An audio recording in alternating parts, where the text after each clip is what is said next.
Hello there, welcome to Writing Conversion Factors. This is section 1.8 of our text. Conversion factors are very important. We've been looking at some of the various equalities, such as 1 pound equals, or 2.2 pounds equals 1 kilogram, 2.54 centimeters equals 1 inch. And so now what we're going to do in this section is we're going to see how we use those in order to work problems. So an equality is where two different units can describe the same measured amount. And they're written for relationships either between the same system, such as the metric system, or it can be between the metric system and the US system so that it allows us to go back and forth. For example, the 1 meter equals 1,000 millimeters is a way to go back and forth in the metric system. 1 pound to 16 ounces is the same. It's just a different way of expressing that in the US system. 2.20 pounds equals 1 kilogram is the same as going from the US system to the metric system. And of course you could reverse that and use 1 kilogram equals 2.20 pounds and go back the other way from metric to US. So equalities between units and systems are definitions, therefore they are exact numbers. Different systems of measurements use measured numbers that have certain numbers of significant figures. Okay, so that is, if you're going metric to metric, okay, those are definitions, so those are exact numbers. If you're going US to US, those are exact numbers. But most of the time when you go from metric to US or US to metric, you're going to have to be using significant figures for those. The exception is that 1 inch equals 2.54 centimeters, and that is defined as an exact relationship. So therefore, in that equality, the 2.54 is an exact number. What does that mean? It means that you don't consider that to be 3 significant figures. You consider it to be an infinite number, just like you do the 1. Since they are an exact number, you do not look at significant figures for those. And those will come up in a minute, so we'll talk about those a little bit. These are some of the common equalities. It always amazes me that people don't even know what their equalities are in their own system. You know, I'll say, okay, how many quarts are in a pint, and how many pints are in a quart, or whatever, and people are just kind of look at you and really don't know. In the metric system, it's really easy because they're multiples of 10 usually, except for the seconds and the minutes. So, I mean, it makes it really simple. But when you go back and forth between the metric and the US system, the only exact one, remember, is the 2.54 centimeters equals 1 inch. And so the rest of them can get kind of messy sometimes. So we've kind of defined how many significant figures to use in this table, and so those usually work out pretty well in calculations. Our packaging in the US, since we're the only ones that use the US system, and for some reason we just refuse to go metric, you will see that you'll have both of them on a product. So for example, if you look up here at the flammable liquid here, you see that you've got 5 ounces and it's 142 grams. Over in this item, it's 15 ounces, which is 425 grams. So they have to put it both ways if they're going to send something, especially imports, to America. And of course, we send things out of here too. So therefore, we have to put them on in case they go someplace else, like Mexico or some other country.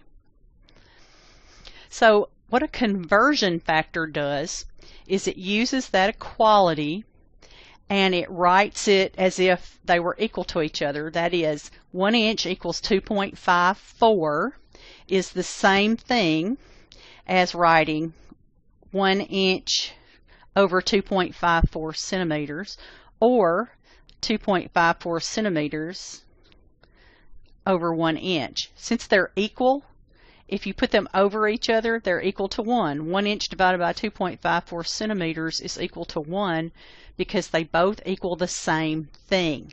Let that sink in for a minute, because it's very important, because we are going to be using these conversion factors to cancel out units and to solve questions. And so if you can get on board with this early on, it makes your life in chemistry a lot easier. So let's try some of these out. Let's write conversion factors from the equalities for each of these. So what this is, all they're asking you to do here, not to work anything out, but just to put 1 liter is equal to how many milliliters, okay? And then put that in the form of the conversion factor, which is one on top of the other. Just remember, there's 2 ways to write it, because it doesn't matter which one's on top and which one's on bottom. So go ahead and pause and see if you can do that, and then come back. Okay, let's look at these and see how you did. 1 liter, if you recall, equals what? 1,000 milliliters. Okay, so that's my quality. So my conversion factor would be 1 liter over 1,000 milliliters, which is the same as 1,000 milliliters over 1 liter. Did you remember to do it both ways? It's very important, because when you're working a problem, you may need to use one or the other on top, and it doesn't matter which is which.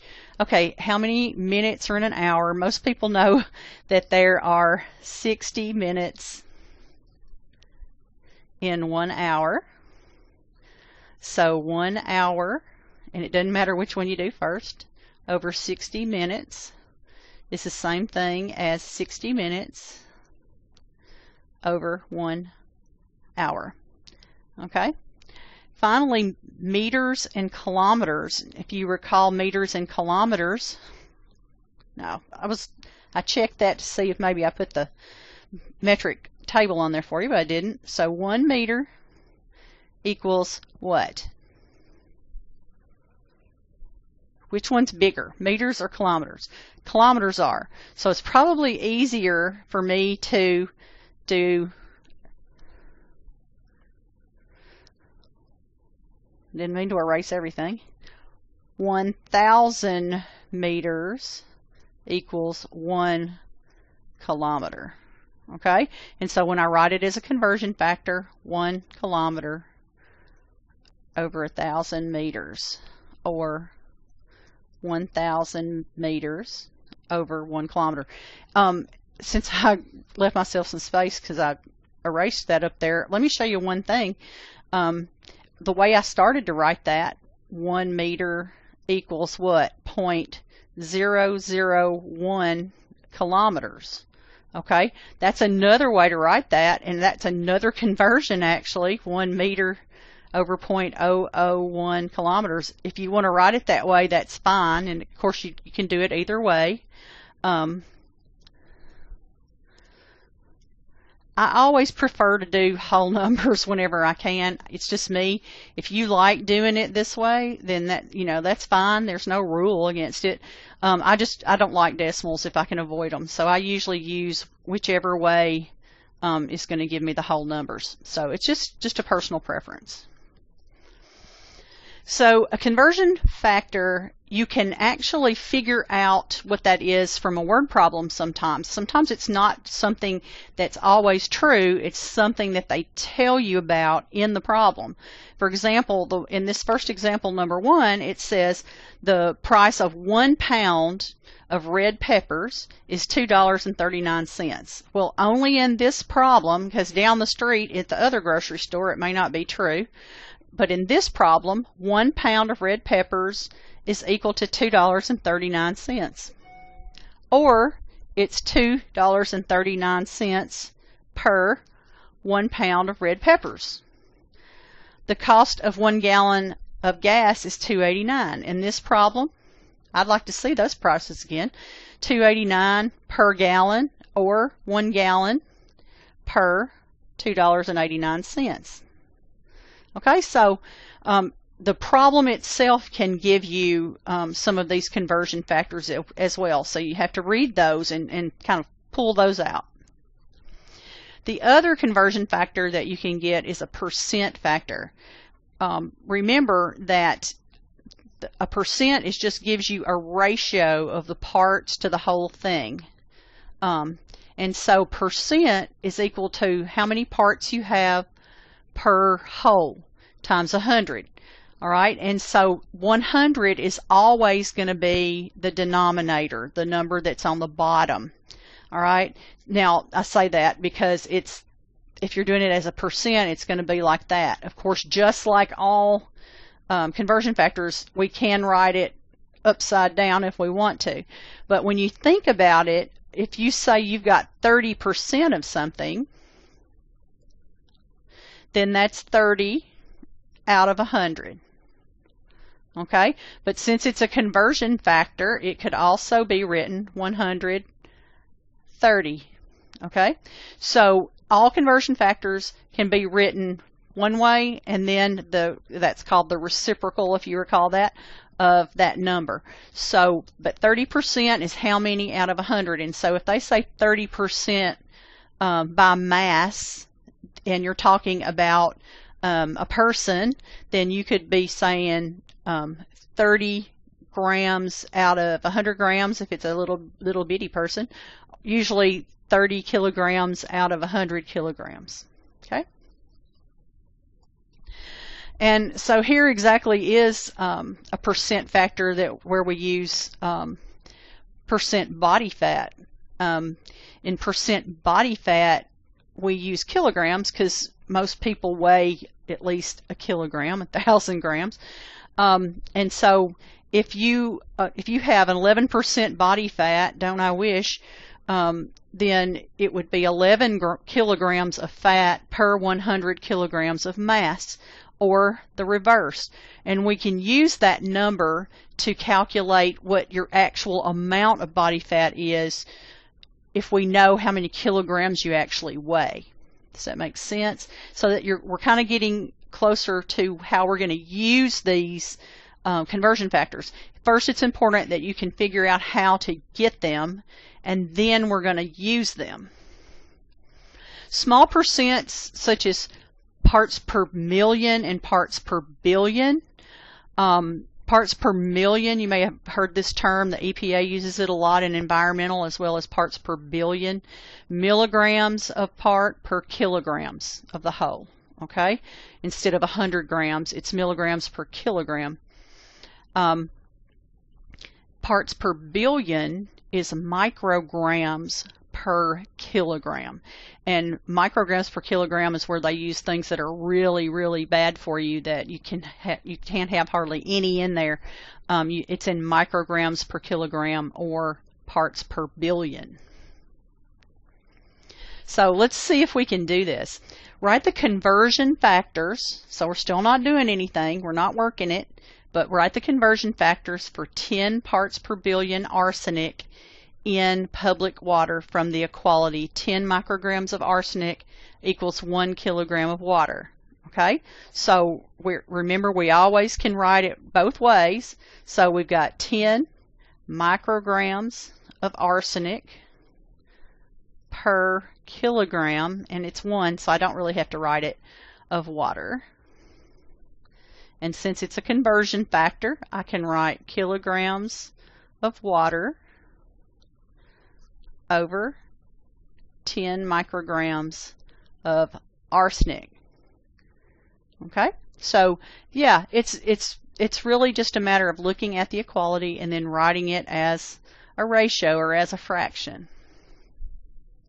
So the fraction is the ratio, and it provides us 2 conversion factors every time we do one of these, so that we can use it either as it is or the inverse of it, and that's going to depend on what we're trying to calculate in a problem, as you'll see later. Alright, so we're going to write the equality and the conversion factor for each of these. Some of them use percent, some of them use some by definition of the problem, and some give you definition because they're equalities from metric. So put us on pause, you go ahead and try these, and then come back and we'll work them together.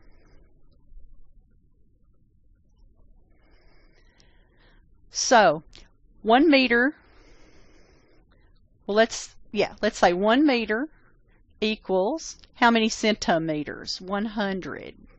And I remember that one. That one's easy because there's 100 cents in a dollar. So centimeter and cents is 100.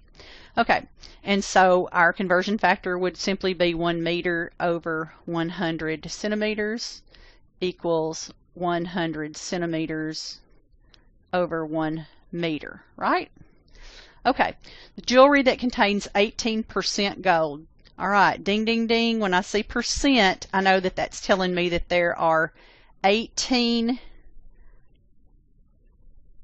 I'm assuming it's grams, of gold out of 100 grams of whatever that metal is, whatever that jewelry is. And that's the same as 100 grams over 18 grams of gold. Very good. Okay, now 1 gallon of gas is $3.40. Okay, that equality is telling me what? 1 gallon, that's more like it is, equals $3.40. So my conversion factors is 1 gallon gas per $3.40 is the same as $3.40 over 1 gallon of gas. Okay, so we probably have those down pretty well, so we can get those, we understand them, so we can start using them in problems. Here's something to think about. When the EPA or other government bodies are deciding how much of a toxic material we can have and be exposed to, they do something called a lethal dose. And that lethal dose, or an LD50, the LD50 at 50%, is the concentration of that substance that will kill half the test animals in a certain amount of time. Sometimes it's 24 hours, sometimes it's 48 hours. And so they report that in milligrams per kilogram, which is parts per million, or micrograms per kilogram, parts per billion. So whenever they're coming up with these numbers, okay, you can't be exposed to more than this amount. They do some similar testing with radioactivity, except they look at mutation rates. So when they do these, they are testing to see how safe it is. It's how much does it take to kill half the test animals. And then they ramp up to see how many milligrams someone that weighs, 60 kilograms could handle. So they come up with these, and then they back off and come up with a safe amount. So they're using these in these risk-benefit. So the LD50 for aspirin, everything's got one, believe it or not, is 1,100 parts per million. How many grams of aspirin would be lethal in 50% of people if they have a body mass of 85 kilograms?